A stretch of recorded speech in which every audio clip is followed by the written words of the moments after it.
Hello दोस्तों, कैसे हो आप सब। उम्मीद करता हूँ आप सब अच्छे होंगे और आपकी स्टडी बहुत ही अच्छी चल रही होगी। तो दोस्तों आज की वीडियो हम डिस्कस करेंगे 10th क्लास साइंस के मोस्ट इंपोर्टेंट टॉपिक। यदि आप इन टॉपिक्स को अच्छे से तैयार कर लेते हैं तो आपका मोस्टली पेपर यानी 100% पेपर ही इन टॉपिक से फंस जाएगा। तो दोस्तों यहाँ पर आपको मैं चैप्टर वाइज इंपॉर्टेंट टॉपिक बताने वाला हूँ, आपको इन टॉपिक्स को दोस्तों अच्छे से तैयार कर लेना है। तो चलिए दोस्तों करते हैं स्टार्ट और देखते हैं कि हमारा जो चैप्टर नंबर 1 है रासायनिक अभिक्रियाएं और समीकरण, उसके जो इंपॉर्टेंट टॉपिक हैं वो क्या क्या हैं। तो दोस्तों यहाँ पर आप देख सकते हैं जो हमारा पहला टॉपिक है वो है संयोजन तथा वियोजन अभिक्रिया। तो दोस्तों ये जो टॉपिक है दोस्तों कई बार पूछा जाता है और ये टॉपिक आपको जरूर तैयार करना है, मोस्ट इंपोर्टेंट टॉपिक है और पिछले साल भी एग्जाम के अंदर दोस्तों ये पूछा जा चुका है। उसके बाद आ जाता है दूसरा टॉपिक ऊष्माक्षेपी और ऊष्माशोषी अभिक्रिया में अंतर, या दोस्तों ऊष्माक्षेपी और ऊष्माशोषी अभिक्रिया की परिभाषा उदाहरण सहित यहाँ पर पूछ लेता है, तो आपको ये भी तैयार कर लेना है। उसके बाद अगला है संतुलित करने के लिए है दोस्तों, रासायनिक समीकरण को संतुलित करने के लिए बोलता है। तो दोस्तों कई बार आप देखेंगे 4 नंबर के अंदर ये क्वेश्चन पिछले साल भी पूछा गया है और हर बार ये क्वेश्चन पूछा ही जाता है, तो इसलिए आपको रासायनिक समीकरण को संतुलित किस तरह से करना है ये यहाँ पर अच्छे से तैयार कर लेना है। उसके बाद आ जाता है दोस्तों विकृत गंधिता और संक्षारण। तो दोस्तों इन पर टिप्पणी लिखने के लिए आती है, तो आपको दोस्तों इन दोनों को भी अच्छे से तैयार करना है। तो दोस्तों कभी कभी क्या पूछा जाता है, इनकी परिभाषा और इन्हें दूर करने के उपाय पूछ ले जाते हैं। तो दोस्तों ये 4 टॉपिक हैं जो कि पहले चैप्टर से आपको बहुत अच्छे से तैयार करने हैं। पेपर में मोस्टली यहीं से इन्हीं क्वेश्चन को पूछा जाता है। पिछली बार 10 नंबर का क्वेश्चन जो है दोस्तों पहले चैप्टर से ही पूछ ले गए थे। तो दोस्तों 10 मार्क्स तक का पेपर दोस्तों यहाँ से पूछा जाता है। आपको इन सभी टॉपिक को अच्छे से तैयार करना है और दोस्तों बिल्कुल भी इन्हें स्किप नहीं करना है। आइए अब चलते हैं चैप्टर नंबर 2 पर और देखते हैं उसके कौन कौन से टॉपिक जो हैं इंपॉर्टेंट हैं। तो दोस्तों हमारा जो दूसरा चैप्टर है वो है अम्ल, क्षार और लवण। तो दोस्तों इसके जो इंपॉर्टेंट क्वेश्चन है उनमें पहला क्वेश्चन जो है दोस्तों जो कि बहुत ज़्यादा बार पूछा गया है और बार बार पूछा जाता रहता है, तो दोस्तों ये है अम्ल, क्षार, लवण की परिभाषा तथा उदाहरण। तो दोस्तों ये आपको उदाहरण सहित याद कर लेना है, और क्योंकि इन तीनों की परिभाषा कई बार पूछी जाती है, इनमें अंतर भी पूछ ले जाता है। और साथ में दोस्तों जैसे अम्ल और क्षार का pH मान से क्वेश्चन आता ही है कि अगर pH मान जो है 7 से कम है तो क्या है, pH मान 7 से अधिक है तो क्या होगा।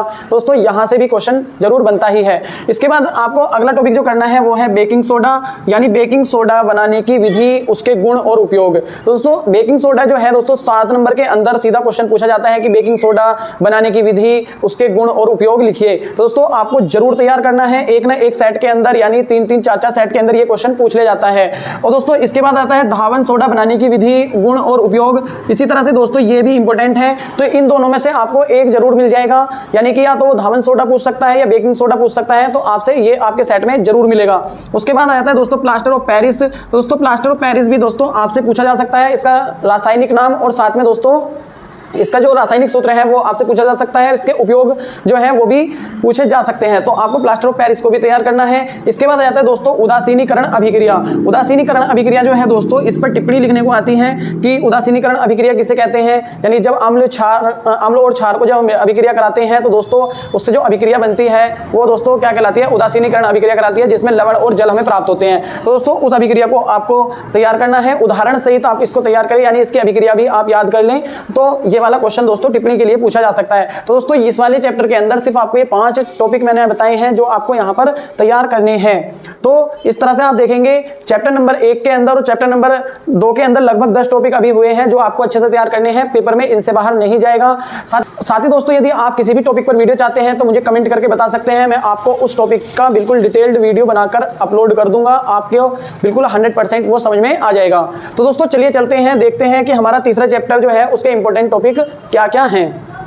तो दोस्तों तीसरा चैप्टर जो है वो है धातु तथा अधातु। तो इसके अंदर दोस्तों आपको क्या करना है, तो आप सबसे पहले देखेंगे कि धातु तथा अधातु, इनकी दोस्तों परिभाषा आपको तैयार करनी है। कई बार आपसे धातु अधातु की परिभाषा या इनमें अंतर पूछा जाता है, साथ ही आप इनके दोस्तों उदाहरण भी जरूर तैयार करेंगे। उसके बाद आ जाता है आपसे खनिज तथा अयस्क। खनिज और अयस्क की सीधी सीधी परिभाषा कई बार एग्जाम में पूछी जाती है कि खनिज क्या है या अयस्क क्या है, और उनके दोस्तों उदाहरण भी आपको बताने हैं, तो इसे भी आप जरूर से तैयार करेंगे, यानी कि ये समझ लीजिए 100% ये पेपर में आता ही है। उसके बाद भर्जन तथा निस्तापन, ये दोस्तों इस चैप्टर का सबसे ज्यादा इंपॉर्टेंट टॉपिक है, भर्जन तथा निस्तापन, यानी भर्जन किसे कहते हैं, निस्तापन किसे कहते हैं, इनमें अंतर या फिर दोस्तों इनकी परिभाषा कई बार पूछी जाती है, तो आपको इसे बिल्कुल भी नहीं स्किप करना है, ये आपका 100% दोस्तों पेपर में पूछा ही जाता है। तो आपको ये 3 टॉपिक इस वाले चैप्टर से तैयार करने हैं। आप देख सकते हैं बहुत ही ज्यादा छोटे छोटे टॉपिक हैं, आपको इन्हें तैयार करना है और यही जनरली पेपर में पूछे जाते हैं, इनसे बाहर पेपर नहीं जाता है। इसके बाद हम देखेंगे कि हमारा जो चौथा चैप्टर है वो क्या है और उसके जो इंपॉर्टेंट टॉपिक हैं वो कौन कौन से हैं। दोस्तों आप इन्हें अपनी कॉपी में नोट करते चलें या स्क्रीनशॉट लेते चलें, जिससे कि आपके पास ये लॉन्ग टाइम के लिए रहें और इन्हें बाद में लिख लें और इन्हीं के अनुसार आपको अपनी आगे की तैयारी अब करनी है।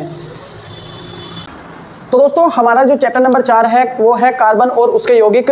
तो दोस्तों इसके अंदर जो मोस्ट इंपोर्टेंट टॉपिक है वो क्या क्या है आइए देखते हैं। तो सबसे पहले दोस्तों आप यहाँ पर देखेंगे संतृप्त तथा असंतृप्त हाइड्रोकार्बन। तो दोस्तों हर बार एग्जाम के अंदर पूछा जाने वाला क्वेश्चन है, जो आप देखेंगे जिस भी साइट को देखेंगे उसमें इसका क्वेश्चन आपको जरूर मिलेगा। तो दोस्तों आपको इसे तैयार करना है उदाहरण के सहित, यानी इनके उदाहरण भी संतृप्त हाइड्रोकार्बन किससे कहते हैं, असंतृप्त हाइड्रोकार्बन किससे कहते हैं, इनके उदाहरण क्या है, और दोस्तों इनमें जो एल्केन एल्कीन और एल्काइन होते हैं दोस्तों उन्हें भी आपको जरूर तैयार करना है। तो दोस्तों इसके बाद अगला आ जाता है सजातीय श्रेणी। दोस्तों ये बहुत ही ज्यादा इंपॉर्टेंट है, सजातीय श्रेणी क्या है और दोस्तों इसमें सजातीय श्रेणी के उदाहरण क्या है। दोस्तों उदाहरण तो आपको जरूर से तैयार करने हैं, जिस भी परिभाषा को जिस भी टॉपिक को आप कर रहे हो तो उसके उदाहरण साथ के साथ आप तैयार करते चलेंगे। उसके बाद अगला टॉपिक आ जाता है दोस्तों मोस्ट इंपोर्टेंट टॉपिक, यानी कि 100% क्वेश्चन पूछा ही जाएगा कि IUPAC नामकरण से। तो दोस्तों IUPAC से दोस्तों क्वेश्चन आना ही है, यानी कि इसके अंदर आप देखेंगे कभी कभी ये 7 मार्क्स के अंदर भी क्वेश्चन पूछा जाता है और कभी कभी दोस्तों 4 मार्क्स के अंदर भी ये क्वेश्चन पूछा जाता है, लेकिन ये 100% पूछा ही जाएगा। उसके बाद आप देखेंगे साबुनीकरण। दोस्तों ये भी इंपॉर्टेंट है, क्योंकि आप देखेंगे साबुनीकरण पर टिप्पणी लिखने के लिए आती है और दोस्तों इसकी सफाई प्रक्रिया जो है उसको पूछा जाता है। इसके बाद आप देखेंगे लास्ट इसमें है एस्ट्रीकरण। दोस्तों इसे भी आपको जरूर तैयार करना है, इस पर भी कभी कभी टिप्पणी करने के लिए या दोस्तों एस्ट्रीकरण की परिभाषा 2 नंबर के अंदर और इसका उदाहरण पूछ लिया जाता है। तो दोस्तों ये रहेंगे हमारे 5 टॉपिक कार्बन और उसके यौगिक के अंदर। तो आप देख सकते हैं इन टॉपिक्स को यदि आप तैयार करते हैं तो इस चैप्टर से बाहर क्वेश्चन नहीं जाएगा। तो दोस्तों हमने केमिस्ट्री के जितने भी इंपॉर्टेंट टॉपिक थे चारों चैप्टर के वो खत्म कर लिए हैं, और यदि आप इन 4 चैप्टर के इन टॉपिक्स को अच्छे से करके जाते हो तो केमिस्ट्री में आपका पूरा पेपर आराम से सॉल्व हो जाएगा। उसके बाद आप देखेंगे हम बायोलॉजी के कौन कौन से चैप्टर हैं और कौन कौन से चैप्टर के कौन कौन से इंपॉर्टेंट टॉपिक हैं। तो चलिए देखते हैं अगला चैप्टर क्या है। तो दोस्तों हमारा जो 5वां चैप्टर है वो है जैव प्रक्रम, जो कि बायोलॉजी का पहला चैप्टर है। तो दोस्तों इसके अंदर कौन कौन से इंपॉर्टेंट टॉपिक हैं आइए समझते हैं। तो सबसे पहले यहाँ पर जो हमारा इंपॉर्टेंट टॉपिक है वो है दोस्तों पाचन तंत्र। और दोस्तों ये क्वेश्चन पेपर में आपको 100% देखने के लिए मिलेगा।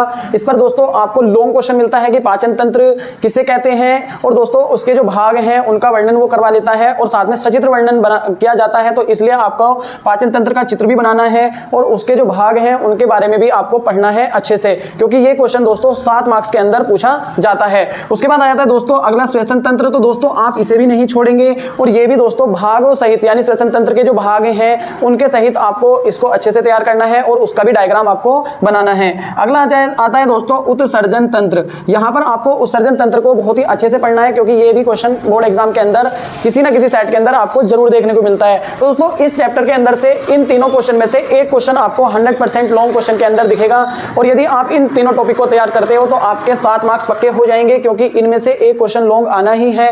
तो आपको ये तीनों ही अच्छे से तैयार करने पड़ेंगे। इसके बाद अगला देखेंगे कि हमारा चैप्टर नंबर 6 कौन सा है और उसके कौन कौन से टॉपिक जो हैं वो इंपॉर्टेंट हैं। तो दोस्तों हमारा जो चैप्टर नंबर 6 है वो है जीव जनन कैसे करते हैं। तो आइए देखते हैं इसके कौन कौन से टॉपिक ऐसे हैं जो कि बहुत ही ज़्यादा इंपॉर्टेंट हैं और बार बार एग्जाम के अंदर पूछे जाते हैं। तो दोस्तों यहाँ पर जो पहला टॉपिक है वो है लैंगिक जनन। तो दोस्तों ये जो है क्वेश्चन, इस पर दोस्तों टिप्पणी लिखने के लिए आती है, या दोस्तों इसको क्वेश्चन में पूछ लिया जाता है कि लैंगिक जनन किसे कहते हैं, और दोस्तों उसके उदाहरण पूछ सकता है। साथ ही दोस्तों यहाँ पर अलैंगिक जनन, दोस्तों ये भी आपको तैयार करना है। इन दोनों में दोस्तों यहाँ पर अंतर भी पूछा जा सकता है कि लैंगिक जनन और अलैंगिक जनन में अंतर लिखिए। उसके बाद अगला आता है दोस्तों परागण और स्वपरागण। तो दोस्तों इसी तरह से दोस्तों ये भी बहुत ज़्यादा इंपॉर्टेंट है, आपको एक ना एक सेट में या 2-3 सेट में जरूर मिलेगा देखने के लिए, तो हो सकता है आपके सेट में ही आ जाए। तो इसलिए परागण और स्वपरागण इसको भी तैयार करना है, इनकी परिभाषा, और दोस्तों इनमें अंतर भी आपको जरूर तैयार करने हैं। उसके बाद आया था दोस्तों पुष्प की संरचना, जो कि 2024 के अंदर पूछा गया क्वेश्चन है, और इसको भी आपको जरूर तैयार करना है, और साथ में इसके जो दोस्तों आपको सचित्र वर्णन करना है, इसलिए इसे आप बहुत अच्छे से तैयार करेंगे। ये लॉन्ग क्वेश्चन आप पूछा गया था। इसके बाद आता है नर तथा मादा जनन तंत्र। तो दोस्तों ये दोनों आपको, ये भी आपको क्या करना है दोस्तों, सचित्र वर्णन करने के लिए आता है। तो इसलिए आपको इन दोनों में भी आपको अच्छे से परिभाषा याद करनी है, इनको समझना है, और साथ में इनमें अंतर जो है वो भी पूछ लिया जाता है। तो इसलिए ये जो क्वेश्चन है दोस्तों 4 मार्क्स के अंदर पूछा जा सकता है। तो ये थे आपके चैप्टर नंबर 6 के इंपॉर्टेंट टॉपिक। अब चलेंगे हम चैप्टर नंबर 7 पर और देखेंगे कौन कौन से टॉपिक जो हैं बहुत ही ज़्यादा इंपॉर्टेंट हैं। तो दोस्तों हमारा जो अगला चैप्टर है वो है चैप्टर नंबर 7, जिसका नाम है नियंत्रण एवं समन्वयन।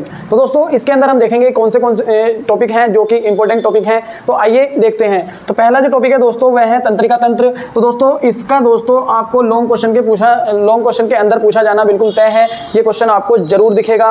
आपको इसे अच्छे से तैयार करना है। इसकी परिभाषा, इसके भागों के नाम, उनकी परिभाषा, और दोस्तों साथ ही आपको इसका सचित्र वर्णन करने के लिए आता है तो चित्र भी आपको जरूर बनाना है। इसी तरह दोस्तों मानव मस्तिष्क जो है ये भी बहुत ज्यादा इंपॉर्टेंट है, और मानव मस्तिष्क के दोस्तों इसका भी सचित्र वर्णन आता है। तो आप इन दोनों क्वेश्चन को इस चैप्टर के अंदर से तैयार करेंगे। आप देख सकते हैं कि सिर्फ एक चैप्टर से 2 टॉपिक आपको तैयार करने हैं और आपका पूरा चैप्टर तैयार हो जाएगा।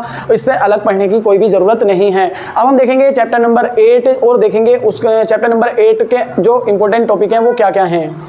तो दोस्तों हमारा जो चैप्टर नंबर 8 है वो है आनुवंशिकता, और देखेंगे इसके कौन कौन से टॉपिक इंपॉर्टेंट हैं जो कि बार बार एग्जाम के अंदर पूछे जाते हैं, और दोस्तों इन्हीं टॉपिक से आपका पेपर बनने वाला है। तो सबसे पहले दोस्तों आ जाता है डीएनए तथा आरएनए में अंतर। साथ ही दोस्तों आपको डीएनए और आरएनए की फुल फॉर्म भी याद करनी है, साथ में इनके अंतर भी आपको जरूर तैयार करने हैं। ये क्वेश्चन आपका एग्जाम के अंदर जरूर पूछा जाएगा। उसके बाद मेंडल का आनुवंशिकता का नियम, यानी दोस्तों सबसे ज्यादा इंपॉर्टेंट जो है इस चैप्टर के अंदर वो यही है मेंडल का आनुवंशिकता का नियम, और ये कई बार पेपर के अंदर पूछा जाता है, यानी हर साल ये क्वेश्चन पेपर के अंदर आपको मिल जाएगा। इसके बाद आता है दोस्तों एकल संकरण तथा द्विसंकरण। तो दोस्तों ये भी आपको जरूर तैयार करना है, और ये भी दोस्तों पूछा जाता है कि एकल संकरण किसे कहते हैं और दोस्तों द्विसंकरण किसे कहते हैं, तो ये आपको जरूर तैयार करना है। उसके बाद आ जाता है दोस्तों लिंग निर्धारण की प्रक्रिया। लिंग निर्धारण की प्रक्रिया के अंदर दोस्तों आपसे पूछा जाता है कि पुत्री कब होगी या पुत्र कब होगा। इस तरह से यहाँ पर ये क्वेश्चन बनता है एक्स क्रोमोसोम और वाई क्रोमोसोम से। तो दोस्तों आपको यहाँ पर लिंग निर्धारण की प्रक्रिया भी तैयार जरूर कर लेना है। ये दोस्तों आनुवंशिकता के अंदर ये थे 4 टॉपिक, और इस तरह से हमारी बायोलॉजी खत्म हो जाती है। बायोलॉजी के ये टॉपिक जो मैंने आपको बताए हैं इन्हीं को आपको सबसे पहले और अच्छे से तैयार करना है। यहीं से आपका बायोलॉजी का पेपर भी बन जाएगा। उसके बाद हम चलेंगे फिजिक्स पर, और फिजिक्स के अंदर देखेंगे कौन कौन से टॉपिक जो हैं दोस्तों इंपॉर्टेंट हैं। तो देखेंगे हमारा पहला चैप्टर फिजिक्स का कौन सा है। तो दोस्तों हमारा जो चैप्टर नंबर 9 है वो है प्रकाश का परावर्तन और अपवर्तन। ये फिजिक्स का चैप्टर नंबर 1 है, और फिजिक्स के अंदर सबसे ज़्यादा इंपॉर्टेंट चैप्टर भी यही है, क्योंकि सबसे ज़्यादा मार्क्स का जो पूछा जाएगा वो इसी चैप्टर के अंदर से पूछा जाता है। तो सबसे पहले आप यहाँ पर देखेंगे कि इसका जो मोस्ट इंपॉर्टेंट टॉपिक है वो है दोस्तों प्रकाश का परावर्तन। प्रकाश का परावर्तन और उसके नियम। तो दोस्तों आपसे ये समझ लीजिए पूछे ही जाने हैं, आपके पेपर में 100% क्वेश्चन आएगा ही। उसके बाद आ जाता है प्रकाश का अपवर्तन। ये भी बहुत ज़्यादा इंपॉर्टेंट है, तो यदि ये नहीं पूछा गया तो ये आपसे पूछ लिया जाएगा। इन दोनों में से आपका एक क्वेश्चन आना तय है। उसके बाद आ जाता है दोस्तों अवतल और उत्तल दर्पण के प्रतिबिंब का बनना, यानी कि ये क्वेश्चन के बिना पेपर सेट नहीं होता है फिजिक्स के अंदर। यहाँ पर अवतल दर्पण की 6 स्थितियां होती हैं जिनके प्रतिबिंब आपको अच्छे से बनाने सीखने हैं। उनमें भी सबसे ज्यादा इंपॉर्टेंट होता है जब वस्तु ध्रुव और फोकस के बीच में रखी हो और दोस्तों उसकी स्थिति आपसे पूछी जाती है, तो उसे आप जरूर तैयार करेंगे। साथ में दोस्तों इससे दोस्तों क्या पूछा जाता है, आपका न्यूमेरिकल भी यहाँ से जरूर पूछा जाता है। तो दोस्तों न्यूमेरिकल भी आपको इससे जरूर तैयार करने हैं, यानी कि उत्तल दर्पण अवतल दर्पण का जो लेंस दर्पण सूत्र होता है 1/f बराबर 1/v प्लस 1/u। तो दोस्तों इसके अंदर से आपका न्यूमेरिकल 100% पूछा जाएगा। उसके बाद आ जाता है दोस्तों लेंस से प्रतिबिंब का निर्माण। इसी तरह से लेंस से प्रतिबिंब का जो निर्माण होता है वो पूछा जाता है, और इसका भी दोस्तों आपका न्यूमेरिकल पूछा जाता है लेंस सूत्र के लिए। तो दोस्तों जो लेंस सूत्र होता है वो होता है 1/f बराबर 1/v माइनस 1/u। तो दोस्तों इसलिए यहाँ पर आपको इसे भी अच्छे से तैयार करना है। और उसके बाद आता है दोस्तों लेंस की क्षमता, और ये क्वेश्चन भी आपसे जरूर पूछा जाता है। इसके अंदर दोस्तों लेंस की क्षमता की इकाई पूछ ली जाती है, और दोस्तों इसका सूत्र, और इससे दोस्तों 1 नंबर का न्यूमेरिकल भी बन जाता है। तो इसलिए ये 5 टॉपिक हैं जो आपको चैप्टर नंबर 9 के अंदर से 100% तैयार करने हैं। एक क्वेश्चन भी आपको नहीं छोड़ना है। साथ ही दोस्तों यहाँ पर आप दर्पण सूत्र और लेंस सूत्र से न्यूमेरिकल भी जरूर प्रैक्टिस करें, क्योंकि न्यूमेरिकल भी पूछा जाएगा। उसके बाद हम देखेंगे चैप्टर नंबर 10 का जो मोस्ट इंपोर्टेंट टॉपिक है वो कौन कौन से हैं। तो चलिए देखते हैं। तो दोस्तों 10वें चैप्टर का नाम है मानव नेत्र तथा रंग बिरंगा संसार। दोस्तों आइए देखते हैं 10वें चैप्टर के इंपॉर्टेंट टॉपिक। और दोस्तों हमारा पहला टॉपिक है निकट दृष्टि दोष। दोस्तों निकट दृष्टि दोष क्या होता है, इसके क्या कारण है और क्या निवारण है। तो दोस्तों ये सब क्वेश्चन आपका पूछा जाता है 4 मार्क्स के अंदर, तो आपको अच्छे से इसको तैयार कर लेना है। उसी तरह से सेम आपको दूर दृष्टि दोष को भी तैयार करना है, उसमें भी दोस्तों आपको इसके कारण और निवारण बताने हैं। उसके बाद अगला क्वेश्चन आ जाता है दोस्तों जो कि बहुत ही ज़्यादा इंपॉर्टेंट है मानव नेत्र। तो दोस्तों यहाँ पर आपको मानव नेत्र को बहुत ही अच्छे से स्टडी करना है, इसका सचित्र वर्णन आता है तो आपको इसे अच्छे से तैयार कर लेना है। इसके बाद हम देखेंगे 11वें चैप्टर का कौन कौन से टॉपिक हैं जो 11वें चैप्टर के इंपॉर्टेंट हैं। तो चलिए दोस्तों देखते हैं। तो दोस्तों चैप्टर नंबर 11 जो है उसका नाम है विद्युत, और दोस्तों इसके जो इंपॉर्टेंट टॉपिक हैं आइए देखते हैं। तो सबसे पहले दोस्तों सबसे इंपॉर्टेंट टॉपिक है ओम का नियम। ये क्वेश्चन दोस्तों बार बार एग्जाम के अंदर पूछा जाता है, आपको तैयार कर लेना है। उसके बाद अगला है दोस्तों विद्युत धारा। विद्युत धारा की दोस्तों यहाँ पर आपको परिभाषा तैयार करनी है, साथ ही दोस्तों इसका सूत्र और इसका SI मात्रक भी पूछा जाता है। उसके बाद अगला टॉपिक है दोस्तों प्रतिरोधों का संयोजन। और दोस्तों प्रतिरोधों के संयोजन के अंदर दो प्रकार का संयोजन होता है, समांतर क्रम संयोजन और श्रेणी क्रम संयोजन। दोनों का दोस्तों डेरिवेशन भी आता है, कभी कभी प्रूफ मतलब डेरिवेशन पूछ लिया जाता है, और कभी कभी दोस्तों इनकी परिभाषा इनमें अंतर पूछ लिया जाता है। साथ ही दोस्तों इस टॉपिक से न्यूमेरिकल का आना तय है, यानी न्यूमेरिकल पूछा ही जाएगा, तो आपको न्यूमेरिकल जरूर तैयार करना है। समांतर क्रम संयोजन और श्रेणी क्रम संयोजन से आपको न्यूमेरिकल को अच्छे से तैयार करना है। मैं आपको दोस्तों बता देता हूं कि यदि आप न्यूमेरिकल चाहते हैं इस टॉपिक के ऊपर और साथ ही दोस्तों दर्पण सूत्र और लेंस सूत्र के ऊपर, तो आप मुझे कमेंट कर सकते हैं, तो मैं आपको इन टॉपिक पर न्यूमेरिकल की वीडियोस अपलोड कर दूंगा, जिससे कि आपका उन वीडियोस से बाहर एक भी क्वेश्चन नहीं जा सकता। तो दोस्तों आपको मुझे कमेंट करके बताना है कि आप इन टॉपिक पर वीडियो चाहते हैं या नहीं। और साथ ही दोस्तों आप देखेंगे हम चैप्टर नंबर 12 और उसके इंपॉर्टेंट टॉपिक। तो दोस्तों हमारा चैप्टर नंबर 12 है विद्युत धारा तथा उसके चुंबकीय प्रभाव। तो दोस्तों इसके जो इंपॉर्टेंट टॉपिक हैं वो क्या क्या हैं आइए देखते हैं। तो पहला टॉपिक है दोस्तों चुंबकीय बल रेखाएं। पिछले साल भी दोस्तों ये क्वेश्चन पूछा गया था कि चुंबकीय बल रेखाएं एक दूसरे को क्यों नहीं काटती। तो दोस्तों आपको ये कारण भी जरूर से तैयार करना है कि चुंबकीय बल रेखाएं एक दूसरे को काटती क्यों नहीं है। साथ ही दोस्तों आपको ये भी तैयार करना है कि चुंबकीय बल रेखाएं कहते क्या हैं, इसके गुण क्या क्या हैं। इसके बाद अगला टॉपिक है दोस्तों यहाँ पर बायो-सैवर्ट का नियम। ये क्वेश्चन बार बार पूछा जाता है, तो आप इसे जरूर तैयार करेंगे। उसके बाद दोस्तों फ्लेमिंग के दाएं तथा बाएं हाथ का नियम। इनमें से दोस्तों एक क्वेश्चन बहुत ही ज्यादा आने के चांस है कि बाएं हाथ का नियम पूछ ले या फिर दाएं हाथ का नियम आपसे पूछा जा सकता है। उसके बाद दोस्तों अगला टॉपिक है विद्युत धारा के चुंबकीय प्रभाव। विद्युत धारा के चुंबकीय प्रभाव आपसे पूछे जा सकते हैं, तो इसे भी आप 100% तैयार करेंगे। और दोस्तों लास्ट में है फैराडे के नियम, और आपको फैराडे के नियम भी तैयार करने हैं। उसके बाद अब हम देखेंगे कि हमारा जो लास्ट चैप्टर है उसके कौन कौन से इंपॉर्टेंट टॉपिक हैं। वो है दोस्तों पर्यावरण से संबंधित चैप्टर। और दोस्तों चलिए देखते हैं। तो दोस्तों हमारे 13वें चैप्टर का नाम है हमारा पर्यावरण। तो दोस्तों इसके जो इंपॉर्टेंट टॉपिक हैं आइए देखते हैं। तो सबसे पहला जो हमारा टॉपिक है दोस्तों ओजोन परत का अपक्षय। दोस्तों इसे आप जरूर तैयार करेंगे कि ओजोन परत का अपक्षय क्या होता है और दोस्तों इसके क्या कारण हैं। उसके बाद आपको जो दूसरा टॉपिक तैयार करना है वो है ऊर्जा के स्रोत, यानी कि ऊर्जा के जो स्रोत होते हैं उनके प्रकार, नवीकरणीय या अनवीकरणीय ऊर्जा के स्रोत, उनको दोस्तों अच्छे से तैयार कर लेना है। इस वाले चैप्टर से यहीं से ही क्वेश्चन पूछा जाना है। तो दोस्तों ये जो मैंने आपको चैप्टर वाइज इंपॉर्टेंट टॉपिक बताए हैं, इनकी तैयारी आप अच्छे से करेंगे, इनसे बाहर पेपर जाने का मतलब ही नहीं है। दोस्तों इसके अलावा भी यदि आपकी कोई क्वेरी है तो दोस्तों आप मुझे दी गई इंस्टाग्राम अकाउंट पर जाकर मैसेज कर सकते हैं।